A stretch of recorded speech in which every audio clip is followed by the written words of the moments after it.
بسم اللہ الرحمن الرحیم نحمدہ ونصلی علی رسولہ الکریم اما بعد عن عقبہ بن عامر رضی اللہ عنہ قال لقیت رسول اللہ صلی اللہ علیہ وسلم فابتدأته فأخذت بيده قال فقلت یا رسول اللہ ما نجات المؤمن قال یا عقبہ احرس لسانک وَلْيَسَعَكَ فِي بَيْتِكَ وَابْكِ عَلَى خَطِيئَتِكَ۔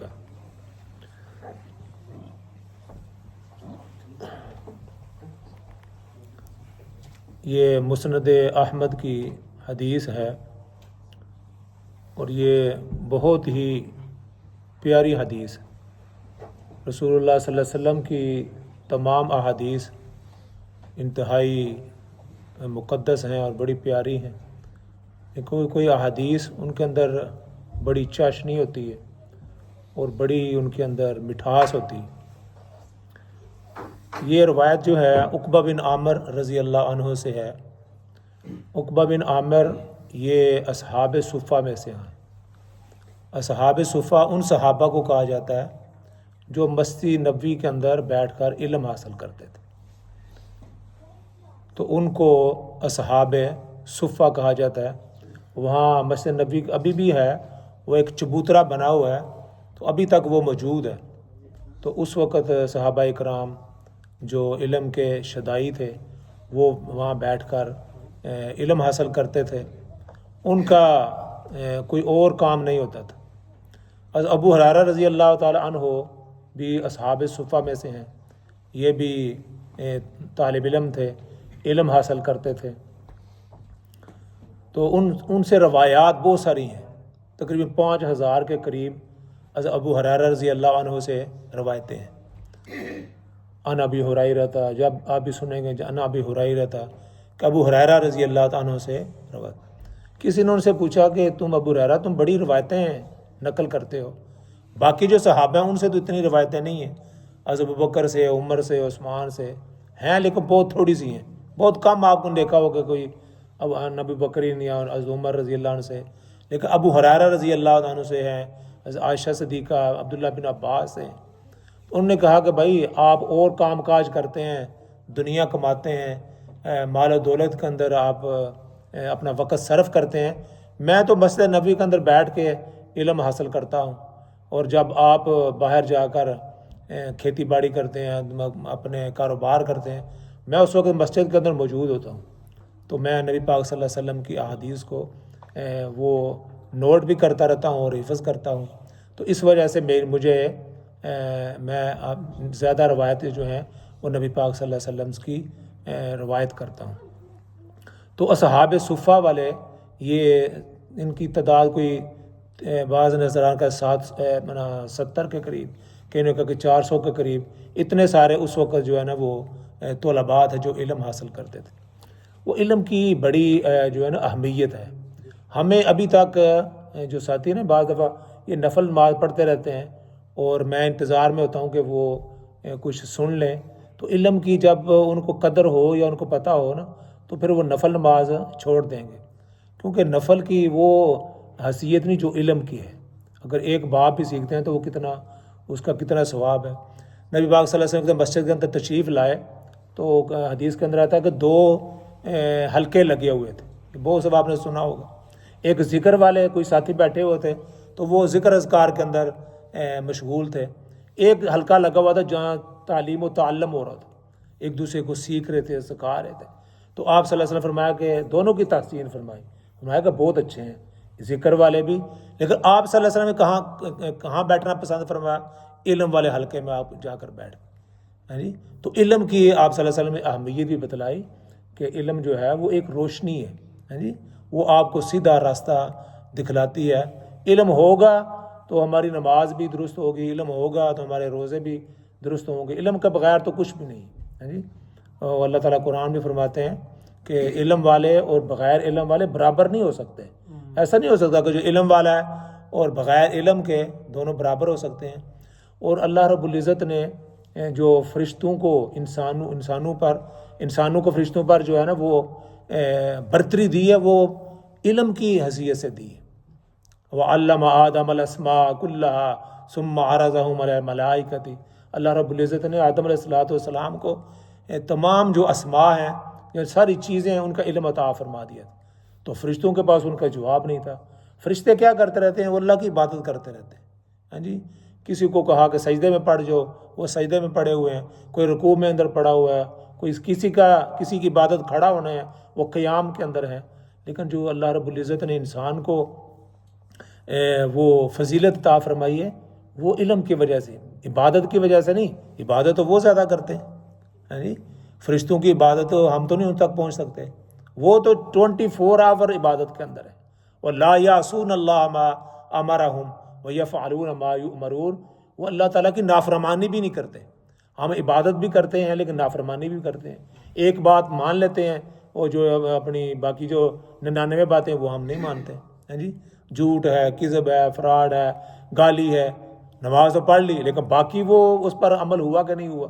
تو یہ سارا پیکج ہے، ایک سب کچھ، سب پر عمل کرنا وہ ضروری ہے. تو اللہ رب العزت نے علم کی جو ہے نا بڑی فضیلت بھی بیان فرمائی ہے. اور قرآن کے اندر فرمایا کہ علم والے اور جو بغیر علم کے وہ برابر نہیں ہو سکتے.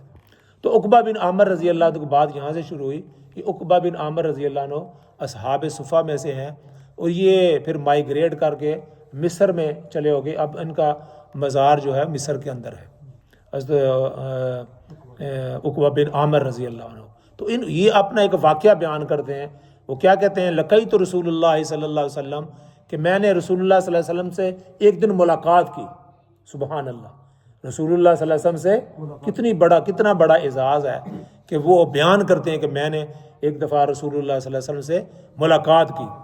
فابتدأته فأخذت بيدي، کہتے ہیں پھر میں نے اچانک مجھے جب میں نے وہ محبت کے اندر اور آپ کی عشق کے اندر ایک دم میں آپ کی طرف بڑھا اور میں نے آپ کے ہاتھوں کو پکڑ لیا. یہ محبت کا اظہار ہے اور یہ اپنائیت کا اظہار ہے. ہر آدمی کے ساتھ اس طرح بندہ نہیں کرتا. رسول اللہ صلی اللہ علیہ وسلم کہتے ہیں مجھے محبت ہی، تو میں جب آپ سے ملاقات کی تو میں نے ابتدا نہیں آپ صلی اللہ علیہ وسلم کا ہاتھ کو جو ہے نا وہ اپنے ہاتھوں کے اندر پکڑ لیا. اور فاخذت بیدہ فقال فقلت یا رسول اللہ، میں نے کہا یا رسول اللہ صلی اللہ علیہ وسلم مجھے ما نجات المؤمن، مجھے ایک بات بتائیں کہ ایک مومن کی نجات کس میں ہے. اپنے بارے میں نہیں پوچھا کہ یا اللہ میری نجات کس. دیکھو صحابہ کا جو طریقہ ہے وہ سب کے لیے نجات المؤمن، جو بھی مومن ہوگا. یعنی حالانکہ ہم سے ہوتا کہتے یار حضرت مجھے کوئی وصیت فرمائے یا میں کچھ کر دوں، اس طرح کے واقعات بھی ہیں. لیکن یہ اس سے بڑا مقام ہے کہ سب مومنوں کے بارے میں پوچھا ما نجات المؤمن، یا رسول اللہ ایک مومن کی نجات کس چیز کے اندر ہے. آپ صلی اللہ علیہ وسلم فرمایا کہ احرس لسانک، کیا کہا؟ احرس لسانک، اپنی زبان کی حفاظت کرو. سب سے پہلی بات یہ اشارہ فرمائی اگر نجات چاہتے ہو تو اپنی زبان کی حفاظت کرو. زبان ایک ایسی چیز ہے کہ یہ اس سے بڑے بڑے جو ہے نا وہ گناہ سرزد ہوتے ہیں. جی، نیکیاں بھی آدمی کرتا ہے اسی کے ذریعے سے، لیکن گناہ بھی اسی کے ذریعے کرتا ہے. پچھلے درس میں نے سورۃ حمازہ کی تفسیر بیان کی تھی، تو اس کے جو اندر سب سے پہلا لفظ ہے نا ویل لکل ہمزۃ لمزہ. مازہ 2 دفعہ لفظ جو ہے نا، حالانکہ اس طرح لفظ نہیں آتے ہوتے. ہمزۃ لمزہ ایک لفظ ہے، پھر ساتھ ہی دوسرا لفظ ہے. قرآن کا اسلوب نہیں ہے کہ ایک لفظ کو 2 مرتبہ، لیکن یہاں علماء نے کہا کہ ایک مزہ کا مطلب ہے کہ کسی پر بہتان لگانا، کسی کا جو ہے نا وہ الزام لگانا ہے جی. اور یہ کس کے ساتھ ہے؟ زبان کے ساتھ. اور دوسرے کا مزہ کا کیا مطلب ہے؟ فرمایا کہ اشاروں کنایوں کے ساتھ. کیا علماء نے تفسیر کی؟ ایک کا مطلب کیا مزہ کا؟ کہ زبان کے ساتھ کسی کو طعن و تشنیع کرنا، زبان کے ساتھ. اور دوسرے مزہ کا مطلب ہے کہ اشارے و کنایوں کے ساتھ، زبان اپنی آنکھوں کے ساتھ اشارہ کرنا. دیکھو نا، برائی کے لیے ہم ہاتھوں کا اشارہ بھی کرتے ہیں نا. جیسے یہاں تو بڑا مشہور ہے کہ وہ یہ جو مشہور ہے ایسے انگلی کرتے ہیں، اور پھر لوگ بتاتے بھی ہیں، بچے بعض دفعہ شکایت بھی کرتے ہیں. ہم تو جب یہاں آئے ہمیں تو نہیں پتا تھا کہ اس کا کیا مطلب ہے. تو یہ جو یہاں رہنے والے ہیں وہ کہتے ہیں اس نے مجھے فنگر کی ہیں جی. تو اگر آدمی دور ہو، اس کو آواز نہ پہنچ رہی ہو یا وہ مختصر، تو وہ فنگر وہ اپنی وہ جو یہ مڈل والی وہ اٹھاتے ہیں، تو وہ کہتا ہے اس نے مجھے بہت بڑی گالی دی. تو یہ کیا ہوئی؟ زبان تو نہیں استعمال کی، تو یہ اشارہ کس سے کیا؟ اسی طرح ایک حدیث کے اندر آتا ہے کہ حضرت صفیہ رضی اللہ تعالیٰ عنہا کیا ہے یا حفصہ کا ہے، میں تھوڑا سا بھول رہا ہوں، تو انہوں نے ایک عورت کے بارے میں نبی پاک صلی اللہ علیہ وسلم کے سامنے اشارہ کیا کہ وہ تو اس طرح ہے، ایسے ہاتھ سے اشارہ کیا نا، تو ان کا مطلب تھا کہ وہ گٹھی ہیں جی، چھوٹے قد کی ہیں. تو آپ صلی اللہ علیہ وسلم نے فرمایا کہ تم نے اتنا بڑا گناہ کیا ہے کہ اگر وہ اس کو سمندر کے اندر ڈالے وہ بھی سرخ ہو جائے. اتنا بڑا آپ نے، حالانکہ وہ اشارہ ہی کیا تھا. تو یہ آپ نے اشارتاً کرنا بھی کسی کی طرف وہ بھی گناہ قرار دیا. تو زبان تو ہے، زبان سے اگر آدمی کوئی کہہ دے گا تو اس کا کتنا بڑا گناہ. تو اشارے کی بھی اجازت ہے. ویل لکل ہمزۃ لمزہ. دیکھو علماء نے جو ہے نا ایک ایک چیز کو ادھیڑ کر بیان کر دی ہے کہ اس کا زبان سے تعین و تشریح کرنا ایک کا، اور اشارے سے کرنا دوسرا ہو گیا. تو فرمایا کہ احرص، سب سے پہلا اگر نجات کوئی مومن چاہتا ہے، سب کے لیے ہے، جو نجات چاہتا ہے تو کیا کرے؟ اپنی زبان کی حفاظت کرے. جب بھی بولے تو وہ اس بولنے سے پہلے کہتے ہیں نا تولے اور پھر بولے. تول لے کہ میں جو بات کہہ رہا ہوں کہ یہ کسی کو ہرٹ کرے گی، کسی کو نقصان پہنچائے گی، کسی کا دل دکھائے گی، کسی کو تکلیف پہنچائے گی، اذیت پہنچائے گی. اور ہم بعض دفعہ آپس میں درس جو ہو رہا ہے، ہم بعض میں بیٹھے ہوتے ہیں، کوئی بندہ دوسری جگہ بیٹھا ہوتا ہے تو ہم تھوڑی اونچی آواز سے کہتے ہیں تاکہ اس کو آواز پہنچے. انہیں میں سنائی چھڑیاں چنگیاں اس کی ہیں، مانے کہ میں پاویں اس طرح گلاں کرنا تھا لیکن اس کی پتہ لگی گیا. تو انشاءاللہ اس گل تو پہنچی گیا ہو سن ہیں جی، لیکن پہنچی ہیں نہیں، پہنچی کسی اور جگہ پر ہیں. آدمی سمجھتا کہ وہاں پہنچی ہیں، وہاں نہیں پہنچی کسی اور جگہ پر ہے. ما لدئی حدیث کا قرآن میں آتا ہے نا کہ رقیب عتید، ما یلفظ لفظ ما یلفظ من قول الا لدیہ رقیب عتید. کوئی بھی آدمی لفظ کوئی بولتا ہے، ہمارے فرشتے اس کو فوری طور پر لکھ لیتے ہیں. ہمارے فرشتے کیا کرتے ہیں؟ فوری طور پر اس کو سورہ قاف کے اندر ہے، یہ 26 پارہ میں، ما یلفظ، کوئی لفظ ایسا نہیں، من قول الا لدیہ رقیب عتید. اچھے بھلے مضبوط قسم، یہ نہیں پین کو اس طرح کے کوئی کچی سیاہی، کچی پینسلوں سے، کچی پین جو ہے نا وہ سیاہیوں سے نہیں، بڑے لدیہ رقیب عتید، رقیب مضبوط جو ہے نا وہ اس کو لکھ لیتے ہیں جو آپ نے کہا. تو اس لیے میں نے کہا وہ کہتے ہیں وہاں پہنچی ہیں، یہ ایسے جملہ مجھے اچھا لگا، ویسے نکل گیا. میں پہنچی وہاں نہیں پہنچی، کسی اور جگہ پر. کہاں پہنچی ہیں؟ ان فرشتوں کے پاس. اس کو تو پہنچی ہیں، ہو سکتا ہے اس کو وقتی طور پر ہرٹ ہوا ہو لیکن نیکی اس کے کھاتے کے اندر بھی لکھی گئی. حضرت حسن رضی اللہ تعالیٰ عنہ کے بارے میں آتا ہے کہ کوئی ان کے بارے میں بڑا برا بلا کہہ رہا تھا جی. تو وہ حضرت سنتے جا رہے تھے، تو کسی نے کہا کہ وہ اتنا بری باتیں کر رہا ہے تو آپ سن رہے ہیں، آپ کچھ نہیں بھی کہہ رہے. کہتے وہ مجھے نیکیاں دے رہا ہے تو میں کس لیے اس کے لیے بولوں؟ وہ تو میرا خیر خواہی کر رہا ہے. وہ جتنے الفاظ بول رہا ہے وہ میرے اندر تو ہے نہیں جو یہ کہہ رہا ہے، کہ وہ سارے کھاتے کے اندر، میرے کھاتے کے اندر اللہ رب العزت نیکیاں لکھتے جا رہے ہیں. تو تھوڑی دیر آدمی اگر صبر کرے گا تو اللہ تعالیٰ اس کو بہت بڑا اس کو اجر بھی دینے والے ہیں. تو کہنے کا مقصد ہے کہ جو آدمی کہتا ہے تو وہ اس تک پہنچی یا نہیں پہنچی، لیکن اصل جگہ جو ہے وہ پہنچ گئی ہے کہ وہ اس کو اللہ تعالیٰ کے فرشتوں نے لکھ لیا ہے. تو فاخذت بیدی وقولوں کا مان جات المقالا یا عقبہ احرس لسانہ کا. اور دوسری بات آپ سے نے فرمایا ولیسعک فی بیتک، اگر کوئی مومن نجات چاہتا ہے تو اپنے گھر کے اندر رہے، اپنے گھر کے اندر رہے.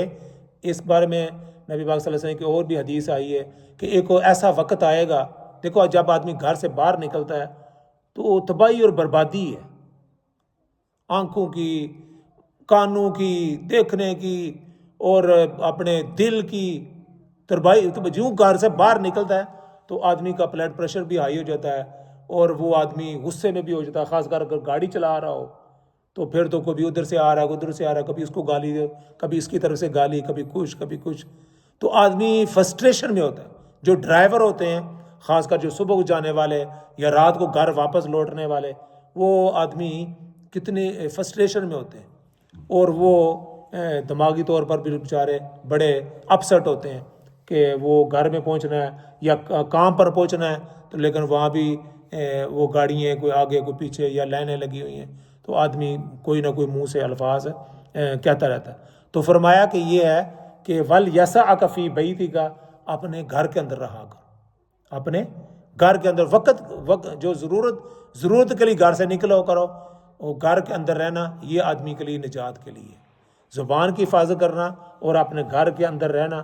جو آدمی گھر کے اندر رہے گا بہت ساری برائیوں سے آدمی بچ جائے گا. بازار جائے گا بہت ساری برائیوں کے اندر وہ پڑ جائے گا. اور چوتھی اور آخری بات آپ صلی اللہ علیہ وسلم نے فرمایا وَابْكِ عَلَىٰ خَطِيئَتِكَ، اے عقبہ بن عامر اپنے گناہوں پر رویا کرو. وَابْكِ، بکا کہتے ہیں رونے کو، وَابْكِ عَلَىٰ خَطِيئَتِكَ، اے عقبہ بن عامر اپنے گناہوں پر رویا کرو. ہمارے اپنے گناہوں پر نظر نہیں ہوتی، دوسرے کے گناہوں پر نظر ہوتی. تو آپ صلی اللہ علیہ وسلم نے فرمایا کہ دوسرے گناہوں پر توجہ نہ کرو، ان کی طرف دھیان نہ کرو، دھیان کی طرف کرنا ہے اپنے گناہوں کی طرف کرنا ہے. وَابْكِ عَلَىٰ خَطِيئَتِكَ، دھیان بھی کرنا ہے اور ان گناہوں پر رونا بھی ہے. یا اللہ یہ مجھ سے گناہ ہو گیا، یا اللہ تم مجھے معاف فرما دے، اور اس پر رویا کرو. جب روئیں گے تو پھر زیادہ امکان ہے کہ اللہ رب العزت اس کو آپ کو معاف فرما دے. تو 3 باتیں آپ صلی اللہ علیہ وسلم نے ارشاد فرمائی کہ آپ اپنی زبان کی حفاظت کرنا اور اپنے گھروں کے اندر رہا کرو، وقت کے لیے ضرورت کے لیے گھر سے نکلا کرو. اور ویسے بھی میں نے شاید پہلے بھی کہا کہ جو آدمی فیض فضول پھرتا رہتا ہے اس کی معاشرے کے اندر بھی کوئی قدر نہیں ہوتی. وہ کہتا ہے کہ کبھی ادھر دیکھا تھا کبھی ادھر دیکھا تھا، جب بھی دیکھو بازار میں ہوتے ہیں. تو اپنے گھر کے اندر رہنا، ضرورت کے لیے نکلنا اس کی تو اجازت ہے، لیکن فضول میں جو آگے بازاروں کے اندر جانا، ٹاؤن چلو جی ٹاؤن جا کے پھرتے ہیں، تو پھرنے کے لیے انسان کو اس کی بڑی قیمت ادا کرنی پڑے گی. جو اس کے آنکھوں سے گناہ ہوں گے، جو اس کے چلنے سے گناہ ہوں گے، جو سننے سے گناہ ہوں گے، جو باتیں کرنے سے گناہ ہوں گے، وہ سارے پھر لکھے جائیں گے. تو اس لیے فرمایا کہ وَلْيَسَعْكَ فِي بَيْتِكَ وَابْكِ عَلَىٰ خَطِيئَتِكَ، اور اپنے گناہوں پر رویا کرو اور شرمندہ ہویا کرو اور اپنے گناہوں پر دھیان رکھو. اور کسی نے شعر کہا نا کہ پڑی جب اپنے گناہوں پر نظر تو زمانے میں کوئی برا نہ رہا.